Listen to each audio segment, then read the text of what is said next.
Renuka Prasad sir ನಾನ್ ಖಜಾಂಚಿ ಆಗಿದ್ದಾಗ ಒಂದ್ ಮಾತು ಹೇಳ್ತಾರೆ, ಉಮಾಪತಿ ಅವರೇ, ನಮ್ ಸಂಸ್ಥೆದು ಸಂಬಳ 25-26 ಕೋಟಿ ಕೊಡ್ತಾ ಇದಾರೆ. ಇದೇ ನಂದೇ ಇನ್ಸ್ಟಿಟ್ಯೂಷನ್ ಇದೆ, ನಮ್ಮ ಕುಟುಂಬದ್ದು ಇದೆ. ಇದರಲ್ಲಿ 30-40% ಸಂಬಳದಲ್ಲಿ ಇದಕ್ಕಿಂತ ದೊಡ್ಡ ಸಂಸ್ಥೆ ನಾವು ನಡೆಸ್ತಾ ಇದ್ದೀವಿ ಅಂತ ಇವರೇ ಸಾಕ್ಷಿ. ಆಯ್ತಲ್ವಾ?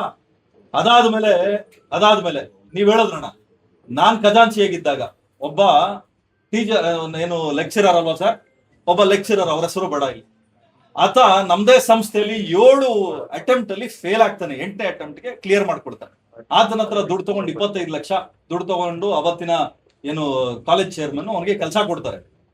ಸ್ಟೂಡೆಂಟ್ಸ್ ಕಂಪ್ಲೇಂಟ್ ಹೇಳಿದಾಗ ಅವನು ಅವ್ರಿಗೆ ಹೊಡೆಯಕ್ ಹೋಗೋದು ಎಲ್ಲ ಮಾಡೋದು. ನನ್ನ ಹತ್ರ ಬರ್ತಾರೆ ಸ್ಟೂಡೆಂಟ್ಸ್, ಸರ್ ಮಾತ್ರ ಹೊಡೆಯಕ್ ಬರ್ತಾನೆ, ಅದು ಒಂದ್ಸಲಿ ಕರ್ಸ್ಬಿಟ್ಟು ಹೇಳಿದೆ, ಅವೆಲ್ಲ ಪ್ರಿನ್ಸಿಪಲ್ನೇ ಕರೆಸ್ತಾರೆ, ನೋಟಿಸ್ ಕೊಟ್ವಿ. ಅದಾದ್ಮೇಲೆ 2ನೇ ನೋಟಿಸ್ ಕೊಟ್ವಿ. 3ನೇ ನೋಟಿಸ್ ಇಲ್ಲಿ ನಾವು ಮಾತಾಡ್ತಾ ಇದೀವಿ, ನನಗೆ ಆತ ಅಲ್ಲೇ ಮಾಡಕ್ ಬಂದ. ನನ್ನ ಅವತ್ತು ನಮ್ ಜೊತೆಲಿದ್ದ ಅಂಗರಕ್ಷಕರು ಆತನ ಕಪಾಳಕ್ಕೆ 1-2 ಬಾರಿಸಿ, ಅಧ್ಯಕ್ಷರು ಬಾಲಣ್ಣ ಅವ್ರು ಇದ್ರು, ಇಮಿಡಿಯೇಟ್ ಆಗಿ ಸಸ್ಪೆನ್ಷನ್ ಮಾಡ್ತಾರೆ. ನಮಗೆ ಎದುರ್ಸಕ್ ಬಂದಿದ್ದಕ್ಕಲ್ಲ, ಒಬ್ಬ ಲೆಕ್ಚರರ್ ಆದವನು ಡೈರೆಕ್ಟರ್ಗಳ ಹತ್ರ ಈ ರೀತಿ ಅವ್ನು ಹೇಳ್ತಾನೆ, 25 ಲಕ್ಷ ಬಿಸಾಕಿದೀನಿ. ಇನ್ನೊಬ್ಬ ಡಾಕ್ಟ್ರು ನಮ್ಮಲ್ಲೇ ಇಂಟೆನ್ಸಿವ್ ಕೇರ್ ಅಲ್ಲಿ ಏನು ಅವ್ರ ಹೆಸರುಗಳು ಬೇಡ, ಸುಮ್ಮನೆ ನಾಳೆ ದಿವಸ ತಪ್ಪಾಗ್ತದೆ.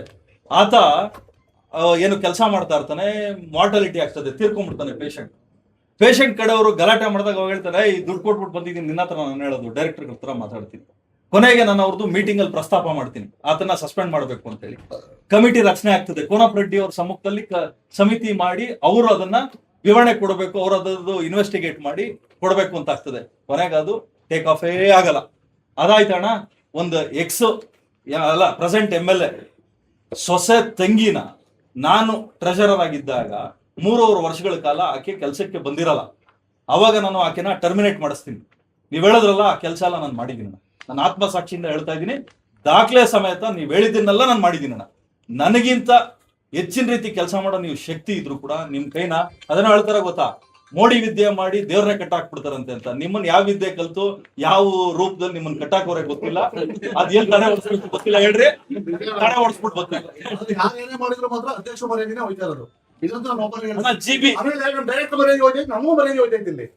ನೀವ್ ಯಾಕೆ ಸುಮ್ನೆ ರಾಜೀನಾಮೆ ಕೊಡೋಣ?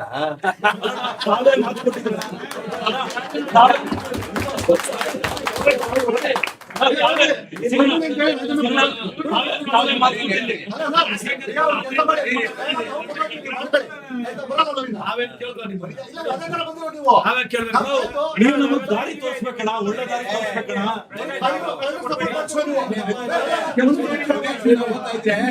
ರೊಟ್ಟಿ ಜಾರಿ ತುಪ್ಪ ಇಟ್ಟು ಒಂದು ಮಾತಾಡ್ಕಂತಾರಂತೇಳಿ ಕಮ್ಮಿ ಆದ್ರೆ ಇದ್ರಲ್ಲ ಕಳಿವೆ ವರ್ಗ ಮಾಡ್ಕೊಂಡು ಕೂತಿದ್ರಲ್ಲ ಕಿತ್ತಾಡ್ಕೊಂಡು ನನ್ಗ್ ಸಾಲ್ದು ನಿಮ್ಗ್ ಸಾಲ್ದು ಅಂತ ಅವ್ರು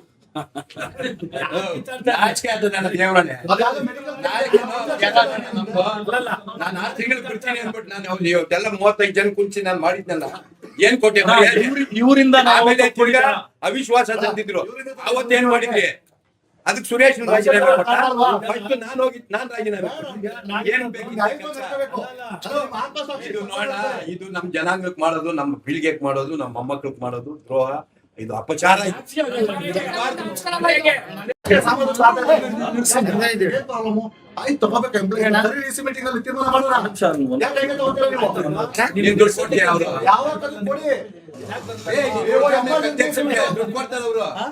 ಕೊಡ್ತಾರೆ ಇತ್ತಿದ್ರೆ ನಿಮ್ಗೆ 8 ಸೀಟು ಇಲ್ಲ, ದುಡ್ಡು ಎಷ್ಟು?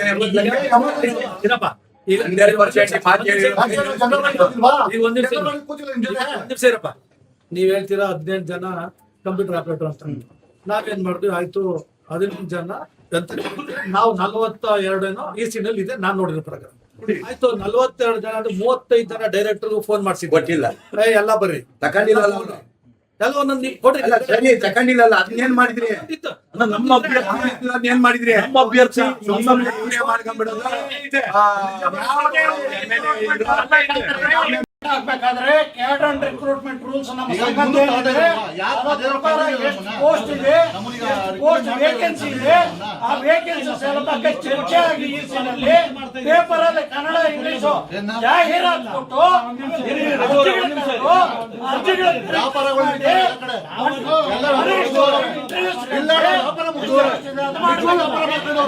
ನಿಮ್ಗೆಲ್ಲ ಗೊತ್ತು, ನಿಮ್ಗೆಲ್ಲ ಗೊತ್ತು. ನಿಮ್ ಗಂಗಾಧರ್ ಅಂತೂ ಮೂರು ಬಿಟ್ಬಿಟ್ಟವನೆ, ನಿಮ್ ಗಂಗಾಧರ್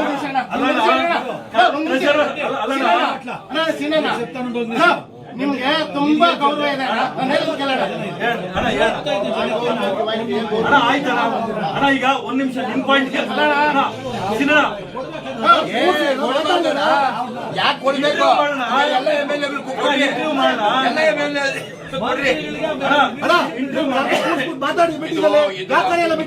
ಕೊಡ್ರಿ. ಅವ್ನು ಬೇಕಾದವ್ರು ಕೊಟ್ಬಿಡೋದು. ರಂಗನಾಥ್ ಫೋನ್ ಮಾಡಿ ಹೇಳೋದು MLA. ಅಣ್ಣ ನಾನ್ ಹೇಳೋದು ಎಲ್ಲ ಪಾರ್ಟಿ ಒಳಗೆಲ್ಲ ಕೊಡ್ರಿ.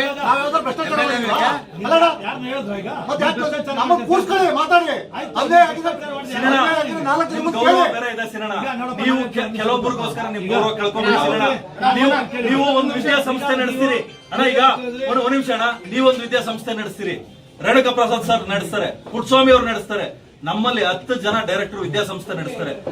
ನಿಮ್ ಸ್ಕೂಲ್ ಕಾಲೇಜ್ಗೆ ಯಾಕೆ ಈ ತರದ್ದು ಟೀಚರ್ಗಳನ್ನ ಸೇರಿಸ್ಕೊಡಲ್ಲ? ನಿಮ್ ಕಾಲೇಜ್ಗೆ ಕ್ವಾಲಿಟಿ ಅವ್ರು ಬೇಕು. ಒಕ್ಕಲಿಗರ ಸಂಘಕ್ಕೆ ಕಸ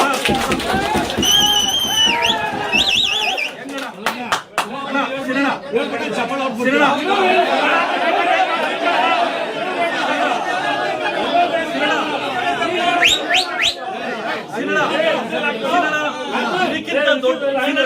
ಇದಕ್ಕಿಂತ ದೊಡ್ಡ ಜವಾಬ್ದಾರಿ ತಾವು ನಿಭಾಯಿಸಿದ ಸಿನಣ್ಣ, ಇದಕ್ಕಿಂತ ದೊಡ್ಡ ಜವಾಬ್ದಾರಿ ನಿಭಾಯಿಸಿದ. ನಾಳೆ ದಿವಸ MLA ಆಗೋರು ಸಿನಣ್ಣ, ನೀವು ಸಿನಣ್ಣ ನಾಳೆ ದಿವಸ MLA ಆಗೋರು. ಈ ತರ ತಪ್ಪು ಕೆಲಸಗಳಿಗೆ ಸಿಗಾಕೋಬೇಡಿ ಸಿನಣ್ಣ. ನೀವು ತಪ್ಪು ಮಾಡದೆ ಹೋದ್ರು ನೋಡಿ ಒಂದೆರಡು ಕೇಳಿ. ಆ ಓಡಿ ನೋಡಿ ಸಿನಣ್ಣ, ಆ ಓಡಿಯೋದು ಎಷ್ಟು ಅಪರಾಧನೋ ಆ ಓಡಿಯೋದು ನೋಡೋದು ಅಷ್ಟೇ ಅಪರಾಧ. ತಲೆಯಲ್ಲಿ ಇಟ್ಕೊಳ್ಳಿ. ನೀವು ತಪ್ಪು ಮಾಡೋರ್ ಜೊತೆ ಇದ್ರೆ ನೀವು ತಪ್ಪಿತಸ್ತ್ರೆ. ಕಾನೂನು ಪ್ರಕಾರ 42 ಜನ ಅಂತ ಅಂದ್ಬಿಟ್ಟು ಈಗ 15 ಜನ ಆಯ್ತಣ್ಣ. ನಾನು 35 ಜನಕ್ಕೂ ಒಬ್ಬೊಬ್ಬರಿಗೆ ಆಯ್ತಣ್ಣ 35 ತಗೋಬೇಕು.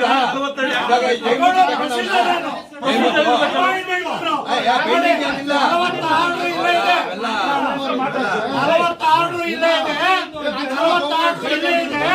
ಪ್ರೊಸೀಜರ್ ಏನು?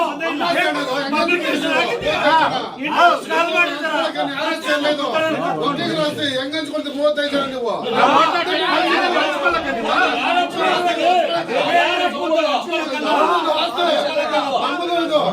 ನೀವು ರೆಕಮೆಂಡ್ ಮಾಡಿದ್ರೆ ಅವ್ರು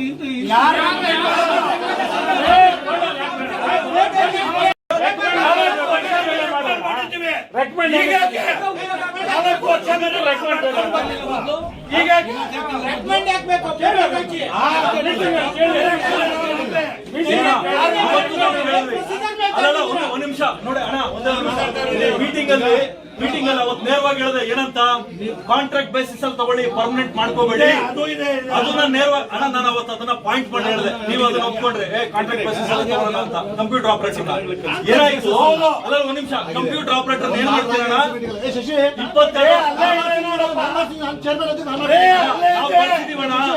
22 ನೀವು ಒಪ್ಕೊಂಡಿದ್ದೀರಣ್ಣ ಅವತ್ತು. ಸಿಸಿಟಿವಿ ಫುಟೇಜ್ ಸಿಸಿಟಿವಿ ಫುಟೇಜ್ ನೀವು ಒಪ್ಪಿದ್ದೀರಣ್ಣ? ಕಾಂಟ್ರಾಕ್ಟ್ ಬೇಸಿಸ್ ಮೇಲೆ ಸತ್ಯವಾಗಿ ಒಪ್ಪಿದ್ದೀರಾ? 70 ವರ್ಷ ಆಗಿದೆ. ಎಣ್ಣೆನೂ ಹಾಕಲ್ಲ ಅಣ್ಣ, ಎಣ್ಣೆನೂ ಹಾಕಲ್ಲ ನಾನು ಮರ್ತೋಗಕ್ಕೆ. ಅಲ್ಲ ಎಣ್ಣೆ ಹಾಕಿದ್ರೆ ನೀವು ಯಾರು ಇಲ್ಲಿ ಕೂತ್ಕೊಳ್ಳಲ್ಲ, ಅಪ್ರೈಟ್ ಹಾಕ್ಬಿಡ್ತೀರಾ? ನೋಡಿ